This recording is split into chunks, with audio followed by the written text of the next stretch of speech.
PSCಯಲ್ಲಿ ಆಗಿರುವಂಥ ಭ್ರಷ್ಟಾಚಾರದ ಬಗ್ಗೆ ಮಾತನಾಡ್ತಾ ಇದ್ವಿ. ದಿಲೀಪ ಏನು ಹೇಳ್ತೀರಿ? ಬಹುಶಃ ಕಾಂತಕುಮಾರ್ ಅವರು ಮಾತನಾಡಿದ್ದನ್ನು ನೀವು ನೋಡಿದ್ರಿ. ನಿಮ್ಮದು ಸಮಾನ ಪಾಲಿದೆ ಅದರಲ್ಲಿ. ನೋಡಿ, ಇಲ್ಲ, ಈಗ ಸಮಾನ ಪಾಲು ಅಂತ ಹೇಳಲಿಕ್ಕೆ ಬರೋದಿಲ್ಲ. ಯಾವ ರೀತಿ ಅಂತ ಹೇಳ್ತೀನಿ. ಈಗ ನೀವು ಶಿವಶಂಕರಪ್ಪನವರು 2019ರಲ್ಲಿ ಆಯ್ಕೆ ಆಗಿರ್ಬೋದು, ಆದರೆ ಯಾವುದೇ ಒಂದು KPSC ಅಧ್ಯಕ್ಷರು ಆಯ್ಕೆ ಆದಾಗ ಅವರು ತಪ್ಪು ಮಾಡಿದಾಗ ರಾಜ್ಯಪಾಲರಿಗೆ ಮಿಸ್ಬಿಹೇವಿಯರ್ ಇಂಪೀಸ್ಮೆಂಟ್ ಅಂತ ಕೊಡ್ತಕ್ಕಂಥ ಅವಕಾಶ ಇದೆ. ಇದು KPSCನಲ್ಲಿ ಹಗರಣ ಆಗ್ತಾ ಇರ್ತಕ್ಕಂಥದ್ದು ಸುಮಾರು 4 ವರ್ಷದಿಂದ 3 ವರ್ಷದಿಂದ ಕೇಳಿ ಬರ್ತಾ ಇದೆ. ಮೊದಲನೇ ಹಗರಣ 27 ಆಗಸ್ಟ್ 2024 ಅವತ್ತಿಂದ ಸ್ಟಾರ್ಟ್ ಆಗಿರ್ತಕ್ಕಂಥದ್ದು. ಅವತ್ತಿಂದ ಯಾಕೆ ರಾಜ್ಯ ಸರ್ಕಾರ ಈ ವಿಚಾರವಾಗಿ ತುಟಿಕ್ ಪಿಟಿಕ್ ಅನ್ನಲಿಲ್ಲ ಅಂತಕ್ಕಂಥದ್ದು ಒಂದು ಮಾತು. ಮತ್ತೊಂದು ಸರ್, ಇವತ್ತು ನೀಟ್ ವಿಚಾರವಾಗಿ ದೇಶದಲ್ಲಿ ಅತಿ ದೊಡ್ಡ ಚರ್ಚೆ ಆಯಿತು. ನಾವು ಕಾರಣ ಕೇಳ್ದು ಧರ್ಮೇಂದ್ರ ಪ್ರಧಾನ್ ಅವರು ಯಾಕೆ ರಾಜೀನಾಮೆ ಕೊಡಬೇಕು ಅಂತೇಳಿ 1-2 ಕಾರಣ ಕೊಡಿ ಅಂತ ಕೇಳ್ದು. ಅವ್ರು ಹೇಳಿದ್ರು ಇಲ್ಲ ಅವ್ರು ತಪ್ಪಿಲ್ದಲೇ ಇರ್ಬೋದು, CBI ಚಾರ್ಜ್ ಶೀಟ್ನಲ್ಲಿ ಇಲ್ದಲೇ ಇರ್ಬೋದು, ಅಥವಾ ಸುಪ್ರೀಂ ಕೋರ್ಟ್ ವರ್ಡಿಕ್ಟ್ನಲ್ಲಿ ಇಲ್ದಲೇ ಇರ್ಬೋದು, ಅಕೌಂಟಬಿಲಿಟಿಗೋಸ್ಕರ ರಾಜೀನಾಮೆ ಕೊಡಿ ಅಂತ ಕೇಳಿದ್ರು. ಆಯಿತು, ನಾವು ಇವತ್ತು ಕೇಳ್ತಾ ಇದ್ದೀವಿ, ಮಾನ್ಯ DK ಶಿವಕುಮಾರ್ ಅವರೇ, ಮಾನ್ಯ ಮಧು ಬಂಗಾರಪ್ಪ ಅವರೇ, ಮಾನ್ಯ ಡಾಕ್ಟರ್ ಸುಧಾಕರ್ ಅವರೇ, ನಾವು ನಿಮ್ಮನ್ನ ಅಕೌಂಟಬಿಲಿಟಿಗೋಸ್ಕರ ರಾಜೀನಾಮೆ ಕೇಳ್ತಾ ಇದ್ದೀವಿ. ಇಷ್ಟು ಹಗರಣಗಳು ನಡೆದಿದೆಯಲ್ಲ, ನಿಮಗೆ ನೈತಿಕತೆ ಅಂತಕ್ಕಂಥದ್ದಿದ್ರೆ ರಾಜೀನಾಮೆ ಕೊಡಿ ಇವತ್ತು. ಅವ್ರು ಹೇಳೋದು ಅದು ಸ್ವತಂತ್ರ ಸಂಸ್ಥೆ, ಸಾಂವಿಧಾನಿಕ ಸಂಸ್ಥೆ.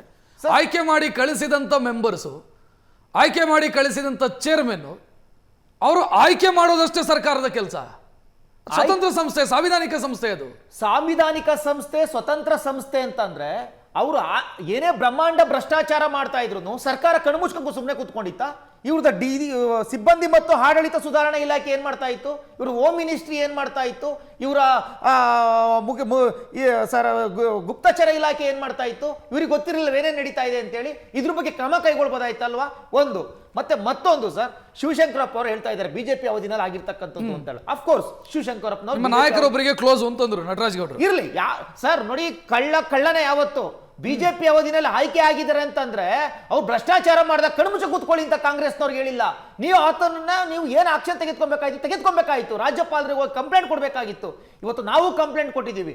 ಇವತ್ತು ಇಷ್ಟು ನಡೆದಿರ್ತಕ್ಕಂಥ ಒಂದು ಈ ಬ್ರಹ್ಮಾಂಡ ಭ್ರಷ್ಟಾಚಾರಕ್ಕೆ ಒಂದು FIR ಮಾಡಲಿಕ್ಕೆ ಇವಾಗ ಹೇಳಿದ್ರು ಇವರು ಯಾವ ರೀತಿ ಮಾಡಿದ್ದಾರೆ ಅಂತ.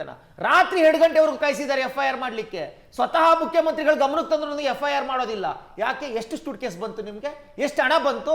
ಇದನ್ನು ಜನಗಳ ಮುಂದೆ ನೀವು ಸ್ಪಷ್ಟಪಡಿಸಬೇಕು. ಜನ ಬಹಳ ಸೂಕ್ಷ್ಮವಾಗಿ ಗಮನಿಸ್ತಾ ಇದ್ದಾರೆ.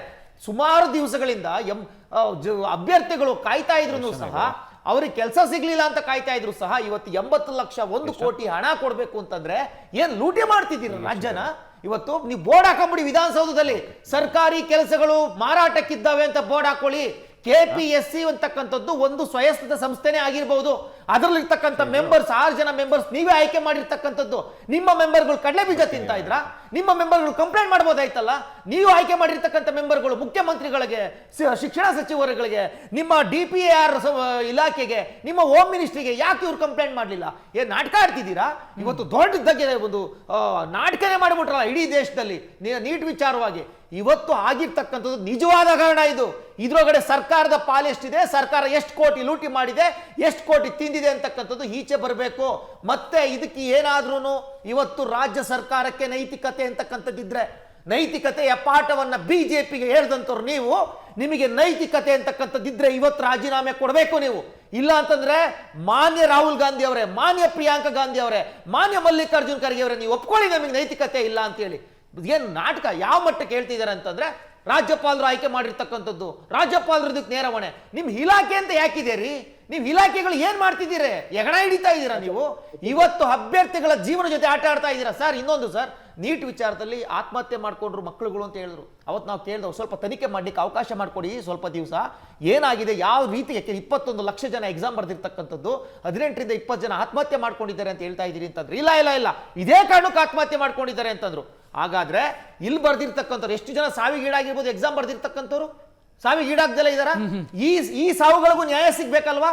ಈ ಅಭ್ಯರ್ಥಿಗಳು ಕನಸನ್ನ ಕಂಡು ಎಲ್ಲೋ ಬೀದರಿಂದ, ಎಲ್ಲೋ ಗುಲ್ಬರ್ಗದಿಂದ, ಎಲ್ಲೋ ಕಲಬುರಗಿಯಿಂದ ಇಲ್ಲಿಗೆ ಬಂದಿದ್ರಲ್ಲ, ಆ ಅಭ್ಯರ್ಥಿಗಳ ಕನಸನ್ನು ನುಚ್ಚುನೂರು ಮಾಡಿ ಯಾವುದೋ ಒಂದು ರೆಸಾರ್ಟ್ ಅಲ್ಲಿ ಕೂತ್ಕೊಂಡು ನೀವು OMR ಶೀಟ್ ಅನ್ನ ಒಳಗಡೆ ಕೊಟ್ಟು ಆನ್ಸರ್ ನೀವೇ ಬರ್ಸಿ ಕಳ್ಸ್ಕೊಂಡ್ ಕೊಡ್ತೀರಾ ಅಂತಂದ್ರೆ ಇದಕ್ಕಿಂತ ಬ್ರಹ್ಮಾಂಡ ಭ್ರಷ್ಟಾಚಾರ ಬೇಕಾ? OMR ಶೀಟ್, ಖಾಲಿ ಶೀಟ್ ಗಳನ್ನ ಕೊಡ್ತೀರಾ ಎಕ್ಸಾಮ್ ಸೆಂಟರ್ಗಳಿಗೆ, ಆ OMR ಶೀಟ್ಗಳು ಫಿಲ್ ಆಗಿ ಈಚೆ ಬರ್ತವೆ, ನೀವೇ ಫಿಲ್ ಮಾಡ್ತೀರಿ. ಇದಕ್ಕಿಂತ ಬ್ರಹ್ಮಾಂಡ ಭ್ರಷ್ಟಾಚಾರ ಮತ್ತೊಂದಿಲ್ಲ. ಇವತ್ತೇನಾದ್ರೂ ಈ ರಾಜ್ಯ ಸರ್ಕಾರಕ್ಕೆ ನೈತಿಕತೆ ಇದ್ರೆ ರಾಜೀನಾಮೆ ಕೊಡಬೇಕು.